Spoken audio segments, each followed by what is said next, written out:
जय माँ भगवती, जय माँ दुर्गा। माँ भगवती का आशीर्वाद सदा सर्वदा आप सभी पर बना रहे।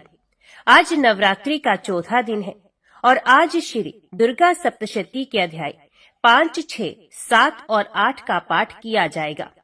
आज 5वें अध्याय में आप सुनेंगे देवताओं द्वारा देवी की स्तुति, 6ठे अध्याय में धूम्रलोचन का वध, 7वें अध्याय में चंड और मुंड का वध और 8वें अध्याय में रक्त बीज वध का प्रसंग सुनाया जाएगा। और आज का अध्याय शुरू करने से पहले हम सभी माँ भगवती का ध्यान करते हैं। हे करुणामयी, जगत जननी, आनंद और स्नेहमयी माँ, आपकी सदा ही जय हो। हे माँ अम्बे, पंखहीन पक्षी और भूख से पीड़ित बच्चे जिस प्रकार अपनी माँ की राह देखते रहते हैं, उसी प्रकार मैं आपकी दया की प्रतीक्षा कर रही हूँ। हे अमृतमयी माँ, आप शीघ्र ही आकर मुझे दर्शन दीजिए, मैं आपका रहस्य जान सकूं, ऐसी बुद्धि मुझे प्रदान करें। हे माँ दुर्गे, आप स्मरण करने पर संसार के समस्त प्राणियों का भय हर लेती हैं और शांत चित्त से चिंतन करने पर परम कल्याणमयी बुद्धि प्रदान करती हैं। दरिद्रता, दुख और भय हरने वाली आपके सिवा दूसरी कौन सी शक्ति है जिसका चित्त सबका उपकार करने के लिए सदा दया से द्रवीभूत रहता है। हे माँ जगदम्बे, आपको हमारा बारंबार नमस्कार है। देवी भगवती के इस प्रकार ध्यान करने पर देवी भगवती कहती हैं, मैं रुद्र, वसु, आदित्य और विश्व देव रूप से सर्वत्र विचर रही हूँ। मित्र, वरुण, इंद्र, अग्नि और अश्विनी कुमारों को भी मैंने ही धारण किया है। सोम, याग, विश्वकर्मा, सूर्य और ईश्वर नाम के देव मैंने ही धारण कर रखे हैं, जो देवताओं के उद्देश्य से प्रचुर हवि युक्त तथा सोम याग आदि का अनुष्ठान करते हैं। उन यजमान का फल मुझ में विद्यमान है। इस ब्रह्मांड की अधिष्ठात्री और पार्थिव तथा अपार्थिव देने वाली भी मैं ही हूँ। ब्रह्म साक्षात संवित ज्ञान रूपा मैं ही हूँ। ये ज्ञान ही सब उपासना का मूल है। मैं ही अंत्य जीवों में प्रविष्ट हूँ। देवता इस प्रकार अनेक भावों से मेरी उपासना करते हैं। जीव जो अन्न आदि खाद्य द्रव्य भक्षण करता है, देखता है, वे प्राण धारण करता है और सुनता है, वे सब क्रियाएं मेरे ही द्वारा सिद्ध होती हैं। जो मुझको इस दृष्टि से नहीं देख सकते, विनाश को प्राप्त होते हैं। हे सौम्य, तुमसे जो तत्व कहे हैं उन्हें श्रद्धा पूर्वक सुनो। मैं ये उपदेश स्वयं दे रही हूँ। देवताओं और मनुष्य द्वारा यही सेवित है। मैं जिसे चाहती उसे उच्च पद प्रदान करती हूँ, ब्रह्म बनाती हूँ और ऋषि और सर्व ज्ञान संपन्न सुमेधा बनाती हूँ। रुद्र के लिए धनुष खींचती हूँ। इस प्रकार मैं सर्वत्र व्याप्त हूँ। मेरी आत्मा ने जगत पिता को उत्पन्न किया है। इसके ऊपर भाग में आनंदमय कोश के अंदर विज्ञान में कोश में मेरा कारण अवस्थित है। मैं समस्त भुवन में प्रविष्ट होकर रहती हूँ। स्वर्गलोक में मेरे शरीर से स्पष्ट है। मैं जल वायु की तरह प्रतीत हूँ। तभी ये सारी सृष्टि आरंभ होती है। इस स्वर्ग तथा मृत्यु लोक के परे मैं ही विद्यमान हूँ। यही तो मेरी महिमा है। तो सब मिलकर प्रेम से बोलिए, माँ अंबिके की जय, देवी भगवती की जय। प्रिय श्रोताओं, अब सुनिए श्री दुर्गा सप्तशती का अध्याय 5। महर्षि मेधा ने कहा, पूर्व काल में शुंभ निशुंभ नामक असुरों ने अपने बल के मद से इंद्र का त्रिलोकी का राज्य और यज्ञों के भाग छीन लिए और वह दोनों इसी प्रकार सूर्य, चंद्रमा, धर्मराज और वरुण के अधिकार भी छीनकर स्वयं ही उनका उपभोग करने लगे। वायु और अग्नि का कार्य भी वही करने लगे और इसके पश्चात उन्होंने जिन देवताओं का राज्य छीना था उनको अपने अपने स्थान से निकाल दिया। इस तरह से अधिकार छीने हुए दैत्यों तथा दैत्यों द्वारा निकाले हुए देवता अपराजिता देवी का स्मरण करने लगे कि देवी ने हमको वर दिया था कि मैं तुम्हारी संपूर्ण विपत्तियों को नष्ट करके रक्षा करूंगी। ऐसा विचार कर सब देवता हिमालय पर गए और भगवती विष्णु माया की स्तुति करने लगे। देवताओं ने कहा, हे देवी, आपको नमस्कार है, शिव को नमस्कार है, प्रकृति और भद्रा को नमस्कार है। हम लोग रुद्र, नित्या और गौरी को नमस्कार करते हैं। ज्योत्सनामयी, चंद्र रूपणी व सुख रूपा देवी को निरंतर नमस्कार है। शरणागतों का कल्याण करने वाली वृद्धि और सिद्धि रूपा देवी को हम बार बार नमस्कार करते हैं। और नृत्य राजाओं की लक्ष्मी तथा सवारणी को नमस्कार है। दुर्गा को, दुर्ग स्थलों को पार करने वाली दुर्गपारा को, सारा, सर्वकारिणी, ख्याति, कृष्ण और धूम्र देवी को सदैव नमस्कार है। अत्यंत सौम्य तथा अत्यंत रौद्र रूपा को हम नमस्कार करते हैं। उन्हें हमारा बारंबार प्रणाम है। जगत की आधारभूत कृति देवी को बार बार नमस्कार करते हैं। जिस देवी को प्राणी मात्र विष्णु माया कहते हैं, उसको नमस्कार करते हैं। उसको नमस्कार है, उसको नमस्कार है। जो देवी संपूर्ण प्राणियों में चेतना कहलाती है, उसको नमस्कार है, उसको नमस्कार है, उसको नमस्कार है। जो देवी संपूर्ण प्राणियों में बुद्धि रूप में स्थित है, उसको नमस्कार है, उसको नमस्कार है, उसको नमस्कार है। जो देवी सब प्राणियों में निद्रा रूप से विराजमान है, उसको नमस्कार है, उसको नमस्कार है, उसको नमस्कार है।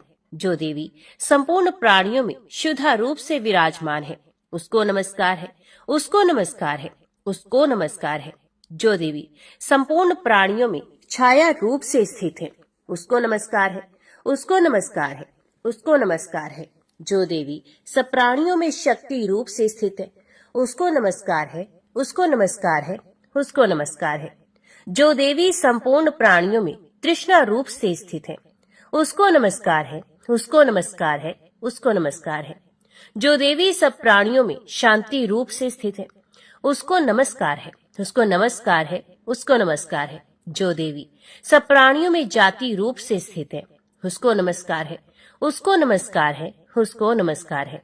जो देवी सब प्राणियों में लज्जा रूप से स्थित है, उसको नमस्कार है, उसको नमस्कार है, उसको नमस्कार है।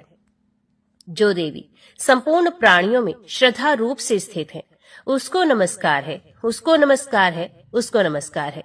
जो देवी संपूर्ण प्राणियों में कांति रूप से स्थित है, जो देवी सब प्राणियों में लक्ष्मी रूप से स्थित है, उसको नमस्कार है, उसको नमस्कार है, उसको नमस्कार है। जो देवी संपूर्ण प्राणियों में वृत्ति रूप से स्थित है, उसको नमस्कार है, उसको नमस्कार है, उसको नमस्कार है। जो देवी सब प्राणियों में समृद्धि रूप से विराजमान है, उसको नमस्कार है, उसको नमस्कार है, उसको नमस्कार है। जो देवी सब प्राणियों में दया रूप से स्थित है, वह उसको नमस्कार है, उसको नमस्कार है। जो देवी सब प्राणियों में तुष्टि रूप से स्थित है, उसको नमस्कार है, उसको नमस्कार है, उसको नमस्कार है। जो देवी संपूर्ण प्राणियों में मात्र रूप से स्थित है, उसको नमस्कार है, उसको नमस्कार है, उसको नमस्कार है। जो देवी संपूर्ण प्राणियों में भ्रांति रूप से स्थित है, उसको नमस्कार है, उसको नमस्कार है, उसको नमस्कार है। जो देवी संपूर्ण प्राणियों में नित्य व्याप्त रहती हैं, उसको नमस्कार है, उसको नमस्कार है, उसको नमस्कार है। जो देवी चैतन्य रूप से इस संपूर्ण संसार को व्याप्त करके स्थित है, उसको नमस्कार है, उसको नमस्कार है, उसको नमस्कार है।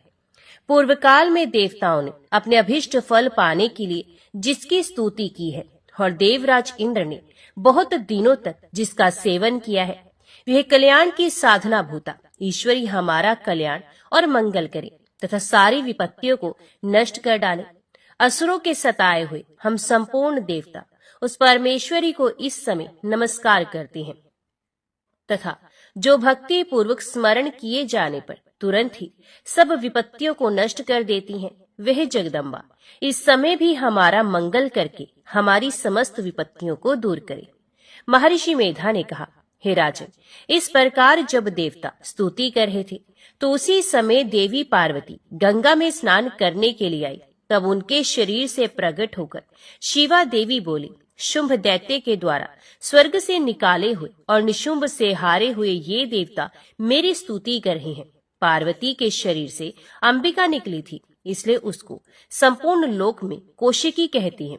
कौशिकी के प्रकट होने के पश्चात देवी पार्वती का शरीर का रंग काला हो गया और वे हिमालय पर रहने वाली कालिका देवी के नाम से प्रसिद्ध हुई।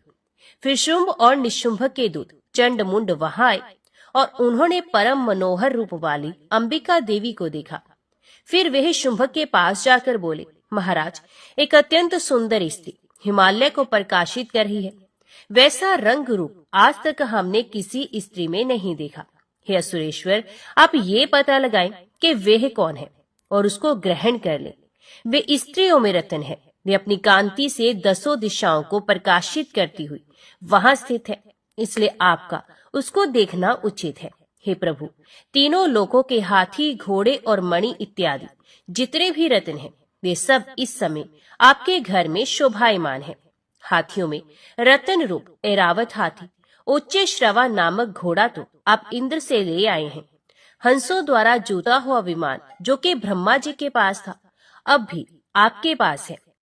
और ये महापद्म नामक खजाना आपने कुबेर से छीना है। समुद्र ने आपको सदा खिले हुए फूलों की माला दी है। वरुण का कंचन की वर्षा करने वाला छत्र आपके पास है। रथों में श्रेष्ठ प्रजापति का रथ भी आपके पास है। हे दैतेंद्र, मृत्यु से उत्क्रांतिका नामक शक्ति भी आपने छीन ली है और वरुण का पाश भी आपके भ्राता निशुंभ के अधिकार में है।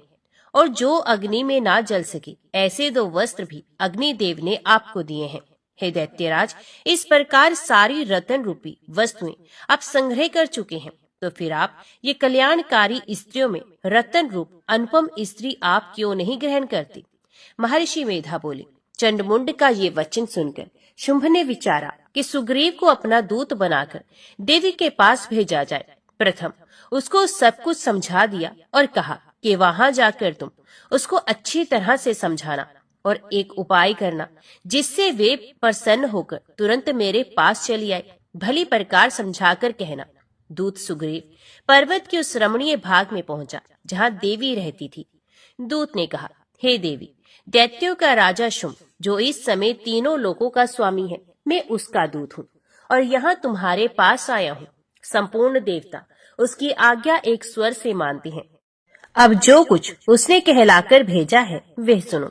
उसने कहा है, इस समय संपूर्ण त्रिलोकी मेरे वश में है और संपूर्ण यज्ञों के भाग को पृथक पृथक मैं ही लेता हूँ और तीनों लोकों में जितने श्रेष्ठ रत्न हैं वे सब मेरे पास हैं। देवराज इंद्र का वाहन ऐरावत मेरे पास है जो मैंने छीन लिया है। उच्च श्रवा नामक घोड़ा जो क्षीर सागर मंथन करने से प्रकट हुआ था, उसे देवताओं ने मुझे समर्पित किया है। हे सुंदरी, इनके अतिरिक्त और जो भी रत्न भूषण पदार्थ देवताओं के पास थे वे सब मेरे पास हैं। हे देवी, मैं तुम्हें संसार की स्त्रियों में रत्न मानता हूँ क्योंकि रत्नों का उपभोग करने वाला मैं ही हूँ। हे चंचल कटाओं वाली सुंदरी, अब ये मैं तुझ पर छोड़ता हूँ कि तू मेरे या मेरे भाई महाप्रकर्मी निशुंभ की सेवा में आ जा। यदि तू मुझे वरेगी तो तुझे अतुल महान ऐश्वर्य की प्राप्ति होगी, अतः तुम अपनी बुद्धि से ये विचार कर मेरे पास चली आओ। महर्षि मेधा ने कहा। दूत के ऐसा कहने पर संपूर्ण जगत का कल्याण करने वाली भगवती दुर्गा मन ही मन मुस्कुराई और इस प्रकार कहने लगी। देवी ने कहा, हे दूत, तू जो कुछ भी कह रहा है वे सत्य है और इसमें किंचित मात्र भी झूठ नहीं। शुंभ इस समय तीनों लोकों का स्वामी है और निशुंभ भी उसी की तरह महाप्रकर्मी है, किंतु इसके संबंध में मैं जो प्रतिज्ञा कर चुकी हूँ उसे मैं कैसे झुटला सकती हूँ? अतः तो मैंने जो प्रतिज्ञा की है उसे सुन। जो मुझे युद्ध में जीत लेगा और मेरे अभिमान को खंडित करेगा तथा बल में मेरे समान होगा वही मेरा स्वामी होगा।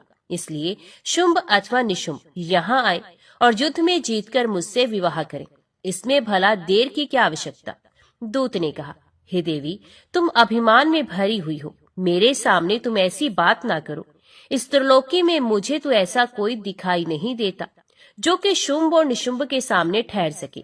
हे देवी, जब अन्य देवताओं में से कोई शुंभ व निशुंभ के समान युद्ध में ठहर नहीं सकता, तो तुम जैसी स्त्री उनके सामने रणभूमि में ठहर कैसे सकेगी? जिन शुंभ आदि असुरों के सामने इंद्र आदि देवता नहीं ठहर सके, तो फिर तुम अकेली स्त्री उनके सामने कैसे ठहर सकोगी? अतः तुम मेरा कहना मानकर उनके पास चली चलो, नहीं तो जब वे तुम्हें केश पकड़कर घसीटते हुए ले जाएंगे तो तुम्हारा गौरव नष्ट हो जाएगा। इसलिए मेरी बात मानो। देवी ने कहा, जो कुछ तुमने कहा ठीक है। शुंभ और निशुंभ बड़े बलवान हैं, लेकिन मैं क्या कर सकती हूँ, क्योंकि मैं बिना विचारे प्रतिज्ञा कर चुकी हूँ। इसलिए तुम जाओ और मैंने जो कुछ भी कहा है ये सब आदर पूर्वक असुरेंद्र से कह दो। इसके पश्चात जो वे उचित समझे वही करे। जय मां भगवती, जय मां दुर्गा। अभी सुनिए श्री दुर्गा सप्तशती का 6ठा अध्याय। महर्षि मेधा ने कहा, देवी की बात सुनकर दूत क्रोध में भरा हुआ वहां से असुरेंद्र के पास पहुंचा और सारा वृत्तांत उसे कह सुनाया। दूत की बात सुन असुरेंद्र के क्रोध का पारावार न रहा और उसने अपने सेनापति धूम्रलोचन से कहा, धूम्रलोचन, तुम अपनी सेना सह शीघ्र वहां जाओ और उस दुष्टा के केशों को पकड़कर उसे घसीटते हुए यहाँ ले आओ। यदि उसकी रक्षा के लिए कोई दूसरा खड़ा हो, चाहे वे देवता, यक्ष तथा गंधर्व ही क्यों ना हो, उसको तुम अवश्य मार डालना। महर्षि मेधा ने कहा। शुंभ के इस प्रकार आज्ञा देने पर धूम्रलोचन 60,000 राक्षसों की सेना को साथ लेकर वहां पहुंचा और देवी को देख ललकार कर कहने लगा, अरे तू अभी शुंभ और निशुंभ के पास चल। यदि तू प्रसन्नता पूर्वक मेरे साथ नहीं चलेगी तो मैं तेरे केशों को पकड़कर घसीटता हुआ तुझे ले चलूंगा। देवी बोली, असुरेंद्र का भेजा हुआ तेरे जैसा बलवान यदि बलपूर्वक मुझे ले जाएगा तो ऐसी दशा में मैं तुम्हारा कर ही क्या सकती हूँ। महर्षि मेधा ने कहा। ऐसा कहने पर धूम्रलोचन उसकी ओर लपका, किंतु देवी ने उसे अपनी हुंकार से ही भस्म कर दिया। ये देखकर असुर सेना क्रुद्ध होकर देवी की ओर बढ़ी, परंतु अंबिका ने उन पर तीखे बाणों, शक्तियों तथा फरसों की वर्षा आरंभ कर दी। इतने में देवी का वाहन भी अपने ग्रीवा के बालों को झटकाता हुआ और बड़ा भारी शब्द करता हुआ असुर सेना में कूद पड़ा।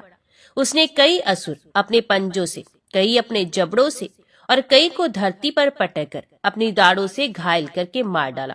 उसने कई असुरों के अपने नख से पेड़ फाड़ डाले और कई असुरों का तो केवल थप्पड़ मारकर सर धड़ से अलग कर दिया। कई असुरों की भुजाएं और सर तोड़ डाले और गर्दन के बालों को हिलाते हुए उसने कई असुरों को पकड़कर उनके पेड़ फाड़कर उनका रक्त पी लिया। इस प्रकार देवी के उस महाबलवान सिंह ने क्षण भर में असुर सेना को समाप्त कर दिया। शुंभ ने जब ये सुना कि देवी ने धूम्रलोचन असुर को मार डाला है और उसके सिंह ने सारी सेना का संहार कर डाला है, तब उसको बड़ा क्रोध आया।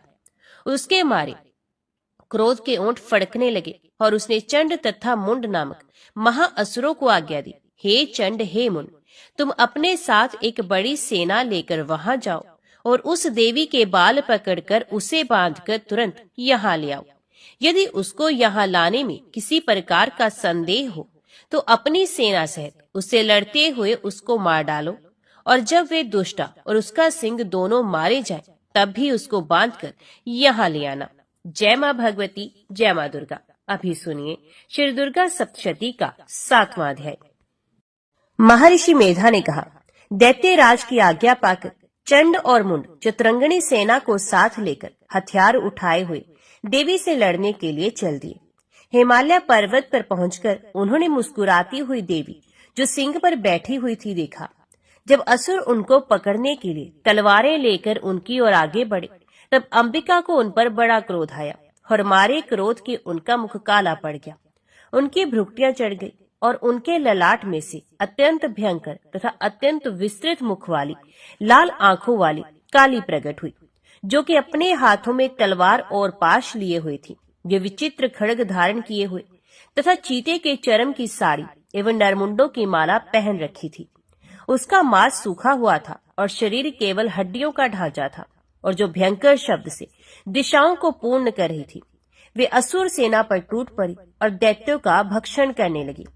ये पार्श्व रक्षकों, अंकुशधारी महावतों, हाथियों पर सवार योद्धाओं और घंटा सहित हाथियों को एक हाथ से पकड़ पकड़कर अपने मुंह में डाल रही थी और इसी प्रकार वे घोड़ों, रथों, सारथियों व रथों में बैठे हुए सैनिकों को मुंह में डालकर भयानक रूप से चबा रही थी। किसी के केश पकड़कर, किसी को पैरों से दबाकर और किसी दैत्य को छाती से मसलकर मार रही थी। वे दैत्य के छोड़े हुए बड़े बड़े अस्त्र शस्त्रों को मुंह में पकड़कर और क्रोध में भर उनको दांतों में पीस रही थी। उसने कई बड़े बड़े असुर भक्षण कर डाले, कितनों को रोंद डाला और कितनी उसकी मार के मारे भाग गई। कितनों को उसने तलवार से मार डाला, कितनों को अपने दांतों से समाप्त कर दिया और इस प्रकार वे देवी ने क्षण भर में संपूर्ण दैत्य सेना को नष्ट कर दिया। ये देख महापराक्रमी चंड काली देवी की ओर लपका और मुंड ने भी देवी पर अपने भयानक बाणों की वर्षा आरंभ कर दी और अपने हजारों चक्र उस पर छोड़े। उस समय वह चमकते हुए बाण व चक्र देवी के मुख में प्रविष्ट हुए। इस प्रकार दिख रहे थे जैसे मानो बहुत से सूर्य मेघों की घटा में प्रविष्ट हो रहे हों। इसके पश्चात भयंकर शब्द के साथ काली ने अत्यंत जोश में भरकर विकट अट्टहास किया। उसका भयंकर मुख देखा नहीं जाता था। उसके मुख से श्वेत दांतों की पंक्ति चमक रही थी। फिर उसने तलवार हाथ में लेकर हूं शब्द कहकर चंड के ऊपर आक्रमण किया और उसके केश पकड़कर उसका सर काटकर अलग कर दिया। चंड को मरा हुआ देखकर मुंड देवी की ओर लपका, परंतु देवी ने क्रोध में भरे उसे भी अपनी तलवार से यमलोक पहुंचा दिया। चंड और मुंड को मरा हुआ देखकर उसकी बाकी बची हुई सेना वहां से भाग गई। इसके पश्चात काली चंड और मुंड के कटे हुए सरों को लेकर देवी चंडिका के पास गई और प्रचंड अट्टहास के साथ कहने लगी, हे देवी, चंड और मुंड 2 महादैत्यों को मारकर तुम्हें भेंट कर दिया गया है। अब शुंभ और निशुंभ का तुमको स्वयं वध करना है। महर्षि मेधा ने कहा। वहां लाए हुए चंड और मुंड के सरों को देखकर कल्याणकारी चंडी ने काली से मधुर वाणी में कहा, हे देवी, तुम चूंकि चंड और मुंड को मेरे पास लेकर आई हो, संसार में चामुंडा के नाम से तुम्हारी ख्याति होगी। जय मां भगवती, जय मां दुर्गा। अभी सुनिए श्री दुर्गा सप्तशती का 8वां अध्याय। महर्षि मेधा ने कहा, चंड और मुंड नामक असुरों के मारे जाने से और बहुत सी सेना के नष्ट हो जाने से असुरों के राजा प्रतापी शुंभ ने क्रोध युक्त होकर अपनी संपूर्ण सेना को युद्ध के लिए तैयार होने की आज्ञा दी। उसने कहा, अब युद्धा युद्ध नामक 86,000 असुर सेनापति अपनी सेनाओं के साथ युद्ध के लिए जाएं और कंबू नामक 84 सेनापति भी युद्ध के लिए जाएं और कोटि वीरे नामक 50 सेनापति और धूम्रकुल नाम के 100 सेनापति प्रस्थान करें। कालक, दोहर्द, मौर्य और काल के ये दैत्य भी मेरी आज्ञा से सजकर युद्ध के लिए कूच करें। भयानक शासन करने वाला असुरों का स्वामी शुंभ इस प्रकार आज्ञा देकर बहुत बड़ी सेना के साथ युद्ध के लिए चला। उसकी सेना को अपनी ओर आता देखकर चंडिका ने अपने धनुष के टंकार से पृथ्वी और आकाश के बीच का भाग गुंजा दिया। हे राजन, इसके पश्चात देवी के सिंह ने दहाड़ना आरंभ कर दिया और अंबिका के घंटे के शब्दों ने उस ध्वनि को और भी बढ़ा दिया। धनुष की टंकार, शेर की दहाड़ और घंटे के शब्द से पृथ्वी और आकाश के बीच का भाग गूंज उठा और इसके साथ ही देवी ने अपने मुख को और भी भयानक बना लिया। ऐसे भयंकर शब्द को सुनकर राक्षसी सेना ने देवी तथा सिंह को चारों ओर से घेर लिया। हे राजन, उस समय दैत्यों के नाश के लिए और देवताओं के हित के लिए ब्रह्मा, शिव, कार्तिकेय, विष्णु तथा इंद्र आदि देवों की शक्तियां जो अत्यंत पराक्रम और बल से संपन्न थी, उनके शरीर से निकलकर उसी रूप में चंडिका देवी के पास गई। जिस देवता का जैसा रूप था, जैसे आभूषण थे और जैसा वाहन था, वैसा ही रूप, आभूषण और वाहन लेकर उन देवताओं की शक्तियां दैत्यों से युद्ध करने के लिए वहां आई।